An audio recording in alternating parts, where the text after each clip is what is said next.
Dad Perfect Revents. You get $15, Dad? That's it. Danny's voice cut through the phone like a rusty blade, dripping with satisfaction. He wanted me there for the will reading, front and center, just to watch my face when they read out loud how worthless I was.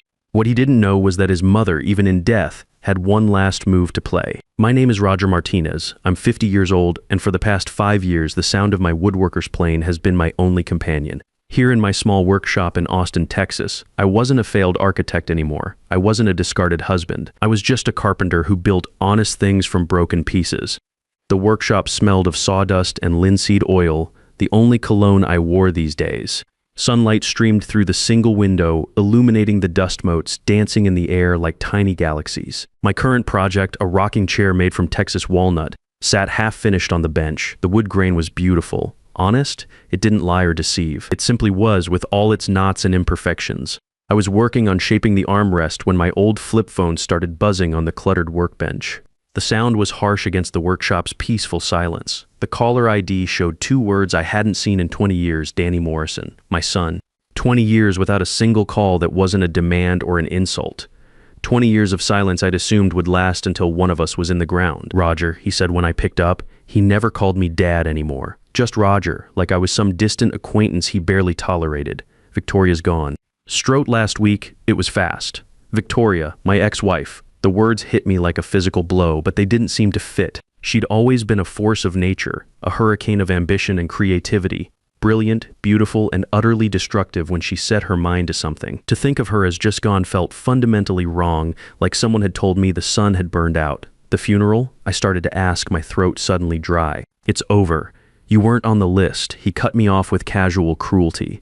There was no emotion in his voice, no grief. He delivered the news like he was reading stock prices. Listen, this is why I'm calling.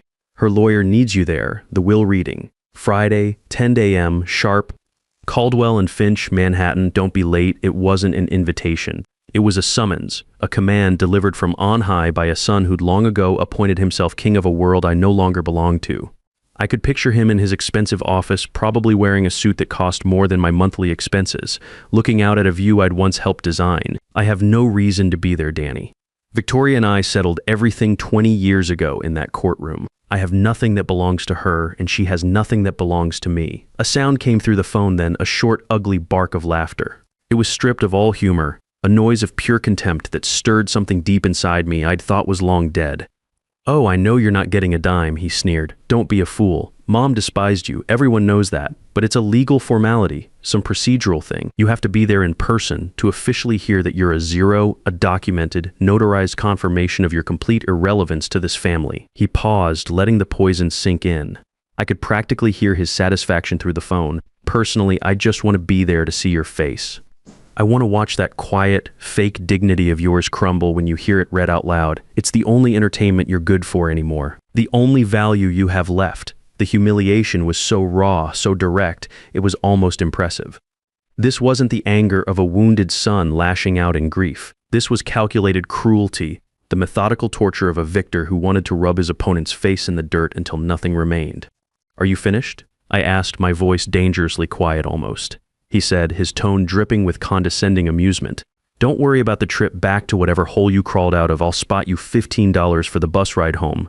Think of it as a parting gift from the Morrison family." And then the line went dead. Click. Just like that. 20 years of silence were broken only to deliver one final insult. I stood there with the phone still pressed to my ear, listening to the dial tone. The workshop's peaceful silence rushed back in, but it felt different now, heavy. Suffocating. The anger I'd buried under years of sawdust and quiet resignation began to smolder like a coal that had been banked but never truly died. He hadn't invited me to a will reading. He had summoned me to a public execution. My execution. He wanted a show, wanted to humiliate the old man one last time in front of witnesses, wanted to officially mark the end of whatever connection we'd once had. Fine. He wanted a show. He'd get one. I closed the phone and set it down with deliberate care. I walked over to the half-finished rocking chair and ran my hand along its smooth, honest curve. The wood was warm under my palms, solid and real. Then I turned and walked into the small house attached to the workshop. I went to my bedroom closet, past the flannel shirts and worn jeans that were my daily uniform. In the very back, covered in a thin layer of dust like a shroud, hung a garment bag I hadn't touched in 2 decades. I pulled it out with hands that trembled slightly, not from fear, but from something that felt like anticipation. Inside was my only suit, charcoal gray wool, so fine you couldn't find it much anymore. It was the same suit I'd worn on the day my old life ended. The day I'd walked out of that courthouse a different man than I'd walked in. The fabric was good quality, well made, but it was 20 years out of style now. The cut too generous, the shoulders too padded for current fashion. I held it up to the light filtering through the bedroom window. It was clean. I'd had it cleaned before storing it away, some instinct telling me I might need it again someday. But it smelled faintly of mothballs and time. The scent of preservation and decay mixed together. I would wear it again.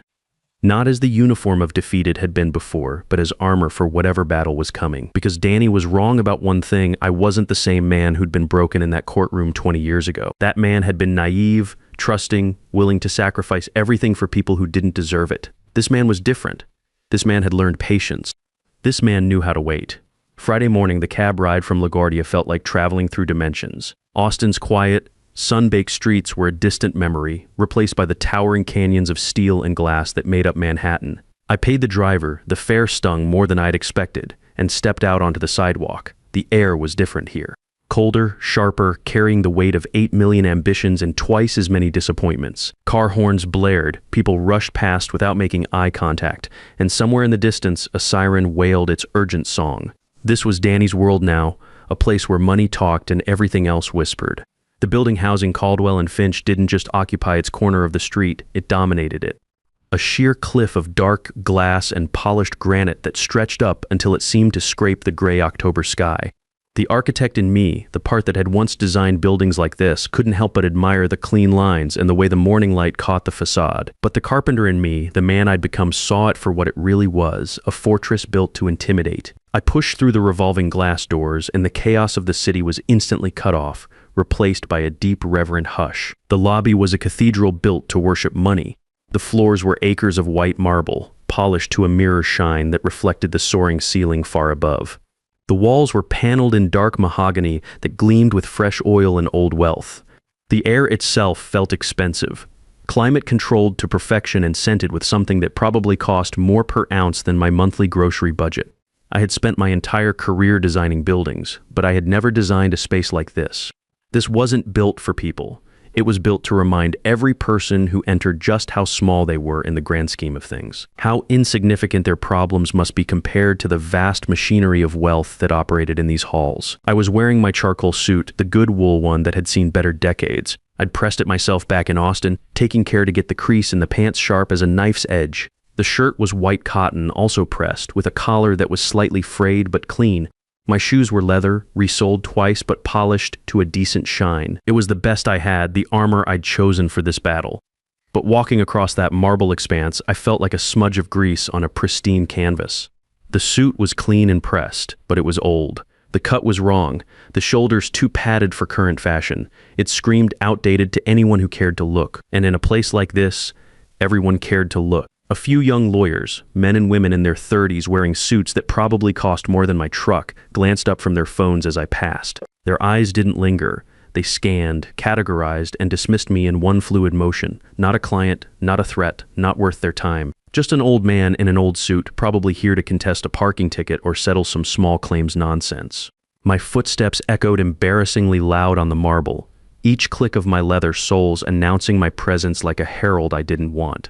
The sounds seemed to bounce off the high ceiling and rain down on me like judgment. I reached the reception desk, a slab of black granite that looked like it had been carved from a mountain and polished by angels. The woman behind it was young, blonde, and wore a headset so sleek it looked like it had grown there. Her smile was bright and professional, but her eyes were already bored before I opened my mouth. "Can I help you?" Her voice had the practiced cheerfulness of someone who dealt with 100 strangers a day and had learned to care about none of them. "I'm here to attend a meeting," I said, my voice sounding rougher than I'd intended. "The reading of Victoria Montoya's will. Roger Martinez." Her eyes flickered with something that might have been recognition but not the good kind. The name Montoya registered. That was old money, serious money, the kind of client that kept places like this in business. But the face standing in front of her didn't match what she'd been expecting. She was probably expecting someone who looked like Danny, polished, expensive, belonging in a place like this. Not a weathered carpenter in a suit that had been fashionable when she was in elementary school. A flicker of confusion passed over her features, followed quickly by poorly concealed disdain before the professional mask snapped back into place. "Of course, Mr. Martinez," she said, her smile never wavering but somehow becoming less warm. "Mr. Pierce is expecting you. Please take a seat in our waiting area. They'll be with you shortly." She gestured toward a collection of low-slung black leather sofas arranged around a massive glass table. The magazines spread across its surface were the kinds that rich people read: architectural digests, financial reviews, society papers. Things I'd once subscribed to, back when I lived in a world where such things mattered. I sat on the edge of one of the sofas, the leather cold and stiff under me. I clasped my hands together, my rough carpenter's hands looking foreign against the expensive fabric of my old suit. Around me, the lobby hummed with quiet activity.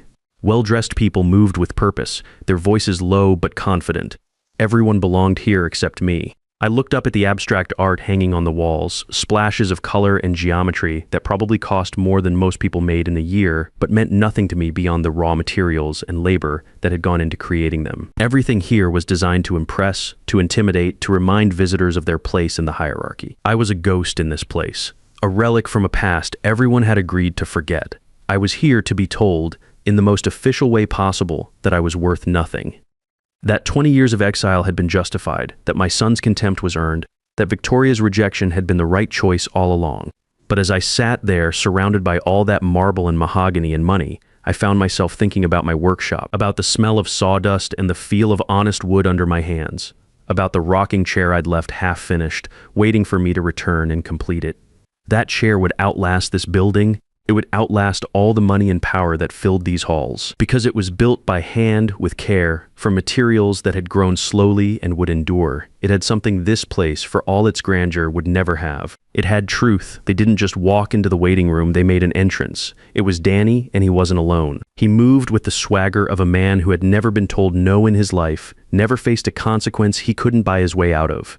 He wore a navy blue Tom Ford suit that fit him like it had been sewn onto his body by angels. His hair was slicked back with something expensive, and his watch caught the lobby's perfect lighting like a beacon announcing his net worth to anyone who cared to look. Trailing behind him were his accessories. The first was a young woman, impossibly thin in that way that only comes from personal trainers and carefully managed nutrition. She was squeezed into a designer dress that probably cost more than most people's rent, and she clutched a handbag like it was a life preserver. Her name, I would learn, was Brittany. She was absorbed in her phone, her thumb flicking across the screen with the practiced efficiency of someone whose entire world existed in that small rectangle. The second was a man in his 40s with a tan that was too perfect for October, in New York, and teeth that were too white to be natural. He had the fixed, predatory smile of someone who made his living separating fools from their money. This had to be Carl, the financial advisor Danny had mentioned in conversations I'd overheard years ago when we still spoke. They weren't a family mourning a loss. They were a pack of vultures circling what they believed was their kill, barely able to contain their excitement about the feast they were about to enjoy. Danny strode to the reception desk, not even glancing in my direction. "Danny Morrison," he announced to the blonde receptionist, his voice carrying just the right amount of authority and entitlement. "Edward Pierce is expecting me." The receptionist, who had barely looked at me with anything resembling warmth, was suddenly all smiles and efficiency for Danny. Her entire posture changed, straightening like a flower turning toward the sun. "Yes, Mr. Morrison. Right away, Mr. Morrison. Please have a seat, Mr. Morrison." He turned then, intending to claim one of the leather sofas as his throne, and his eyes finally landed on me. For just a moment, surprise flickered across his features. Then it was replaced by something much worse, a slow, cruel smile that spread across his face like an oil spill. He walked over to where I sat, his expensive shoes making no sound at all on the marble floor. Money, it seemed, even bought you the privilege of moving silently through the world. His two companions followed, their curiosity piqued by whatever drama was about to unfold. "My God," he said, his voice pitched loud enough for half the lobby to hear. "You actually came." He looked me up and down with the thoroughness of a livestock appraiser, his gaze lingering on my old suit, the slightly frayed collar of my shirt, the shoes that had been resoled more than once. I could see him cataloging every sign of my diminished circumstances, every piece of evidence that supported his narrative of my failure. "I guess you really do need that $15, he said to his entourage as if I wasn't sitting right there. "Look at him. 20 years, and this is what he's become." Brittany looked up from her phone for the first time, letting out a high-pitched giggle that sounded like breaking glass. Carl's predatory smile widened as he looked me over, not as a person but as an object of mild curiosity, something to be examined and then forgotten. "This," Danny said, gesturing vaguely in my direction like I was an exhibit in a museum, "is my father." He spoke the word father like it was something distasteful he'd found stuck to his shoe. It wasn't just dismissive, it was an apology. He was apologizing to his companions for my existence, for my shabby appearance, for the unfortunate biological fact that connected us. I remembered him at 10 years old, Christmas morning in our house in Connecticut. I had spent weeks in my workshop handcrafting a detailed model of a battleship. Every tiny cannon was carved by hand. Every miniature rope was coiled with care. Every detail was perfect. I had been so proud of it, so certain he would love something made especially for him with such care. He'd opened the box, looked at it for maybe 3 seconds, and then tossed it aside like garbage. "It's not a brand name," he'd whine to the room as if that explained everything. "I want what my friends have." Victoria had swooped in immediately with a brightly wrapped box containing the latest, most expensive video game console. She hadn't corrected him, hadn't explained the value of a gift made with love and time and skill. She had just solved the problem the easy way with money. She had been building this monster one spoiled whim at a time, and I had been too blind to see it. Now that 10-year-old boy stood before me in a $10,000 suit, still demanding brand names, still unable to see value in anything that couldn't be bought. I didn't say anything. I just looked at him, meeting his smug, arrogant gaze and holding it steady. I didn't flinch, didn't defend myself, didn't give him the reaction he was fishing for. I just sat there, a ghost in a gray suit, watching the performance he was so desperate to give. My silence seemed to unnerve him more than any angry response could have. He'd been expecting something: begging, pleading, anger, anything that would confirm his power over me and justify the show he was putting on. Instead, I gave him nothing, just steady, patient observation. His smile tightened around the edges. He turned back to his disciples, needing to regain control of the narrative. "So the first thing we do," he said to Carl, his voice deliberately loud, "is liquidate the real estate portfolio and move everything into more aggressive growth investments. Then we'll look at expanding the business, maybe acquire some smaller firms." He was already spending money he hadn't inherited yet, already making plans for an empire he considered his by right. Carl nodded along like a bobblehead, making appropriate sounds of agreement and admiration. "The penthouse alone should net us at least $3 million, Danny continued. "And that's before we factor in the art collection and the jewelry. Mom always had excellent taste in investments." He was talking about Victoria like she was a stock portfolio that had finally matured, ready to be cashed in. There was no grief in his voice, no sense of loss. Just cold calculation and barely contained greed. Then the sound cut through the lobby like a knife through silk. The heavy oak door to the inner offices had opened, and a man stood in the doorway. The entire atmosphere in the room shifted, the temperature seeming to drop 10 degrees. He was tall, probably in his early 60s, wearing an impeccable gray suit that spoke of quiet authority rather than flashy wealth. His hair was silver, perfectly styled but not fussy. His face was the kind that belonged on old coins, distinguished, impassive, impossible to read. This was Edward Pierce, senior partner of Caldwell and Finch, and his presence commanded the kind of respect that money alone could never buy. It was the respect earned through decades of handling the most sensitive, most complex, most consequential legal matters for people whose names appeared in history books. His gaze swept across the lobby, taking in the scene before him with the cool assessment of a judge. He looked at Danny and his entourage, noting but not acknowledging their expensive clothes and presumptuous attitudes. Then his eyes found me sitting quietly on the edge of the leather sofa in my old suit. For a moment our eyes met, and I saw something flicker in his expression. It wasn't pity, and it wasn't contempt. It was something much more dangerous than either of those things. It was understanding. Pierce walked toward me with measured steps. "Mr. Martinez," he said, his voice carrying the weight of genuine respect. "Thank you for coming." It wasn't just politeness. There was something in his tone that acknowledged my right to be there, my dignity as a human being. It was a simple courtesy that I hadn't received from anyone in this building except him. Only then did he turn to Danny. "Mr. Morrison." The same name structure, but the temperature had dropped 20 degrees. The subtle slight was so expertly delivered that only someone who lived in a world of status and hierarchy would catch it. But Danny caught it, and his jaw tightened.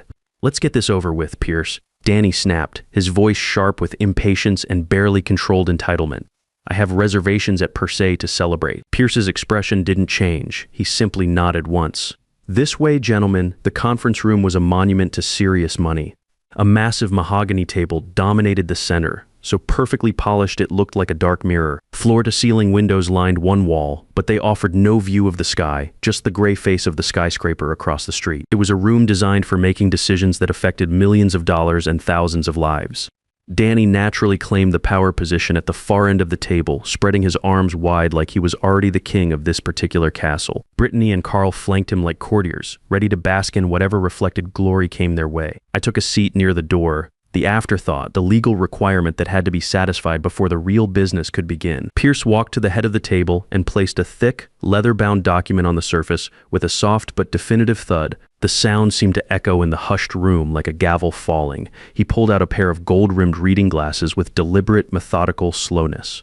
This is the last will and testament of Victoria Montoya, dated August 4th of this year. Even in death, she was making a statement. She'd taken my name in marriage, but she'd built her empire with her own. Montoya Designs had been her creation, her legacy, her identity. Pierce began reading in a neutral, professional monotone. Being of sound mind and body, I hereby declare this to be my last will and testament. Danny sighed theatrically and glanced at his expensive watch. He was already bored, already impatient to get to what he considered the main event. First, I give and bequeath $25,000 to my housekeeper, Rosa Valdez, for her 15 years of loyal service. Danny rolled his eyes and muttered something to Carl about peanuts, but I found myself smiling internally. Rosa. I remembered her. She'd always had a cup of hot coffee waiting for me in the kitchen after my arguments with Victoria. She deserved every penny. Second, I give and bequeath $50,000 to the Monarch Butterfly Preservation Fund. Brittany actually scoffed out loud. Butterflies? Seriously? My chest tightened. Before Danny was born, Victoria and I had driven an old Jeep down to Mexico to see the monarch sanctuaries. She'd stood in a clearing filled with millions of orange and black wings, tears streaming down her face. It's like all the souls in the world flying home, Roger, she'd whispered. Even after everything, she'd remembered that day. Pierce continued methodically through the smaller bequests, money for the driver, donations to various charities, personal items to longtime employees. Danny grew more agitated with each one, his fingers drumming impatiently on the mahogany surface. Finally, Pierce reached the main event. Article 7, to my son, Danny Morrison. Danny leaned forward, his breathing shallow, his entire body coiled like a spring. I give and bequeath the penthouse apartment on Park Avenue and my complete collection of jewelry and art. Danny's face lit up with triumph. Yes, now we're talking. Pierce held up a single finger. However, these items are secured in a safe within the penthouse. The key to that safe has been entrusted to Roger Martinez. The silence that followed was absolute. Danny's triumphant expression froze, then slowly cracked like ice under pressure. What? The word came out as a croak. What did you just say? The key was entrusted to your stepfather. Danny exploded upward, his chair crashing backward. This is insane. He hasn't seen her in 20 years. He's nobody. But Pierce was already reaching for a second document, a thin manila folder bound with red wax seal. That concludes the original will. This is a codicil legally binding, signed 3 weeks before your mother's stroke. He broke the seal and began reading what was clearly Victoria's own words, not legal language.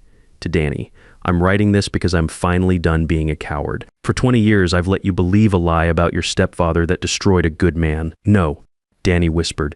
Pierce's voice continued, relentless. The story you know, minus about Roger embezzling from my company, is completely false. 20 years ago, Montoya Designs was facing bankruptcy. We were offered a deal with criminals to launder money through our construction projects. If I refused, I'd go to prison for fraud. If I accepted, I'd eventually go to prison for money laundering. Danny was shaking his head frantically, but Pierce didn't stop. Roger stepped in. He put his name on everything, created shell companies, took all the legal risk to protect me and you. When the FBI came, they came for him exactly as we'd planned. He lost his architecture license, his reputation, his career. He did it to save us. The words hung in the air like smoke from a fire that had finally consumed everything. And I repaid him by listening to your poison, by divorcing him, by letting you treat him like garbage. The $12 million you're expecting to inherit exists because Roger Martinez saved it.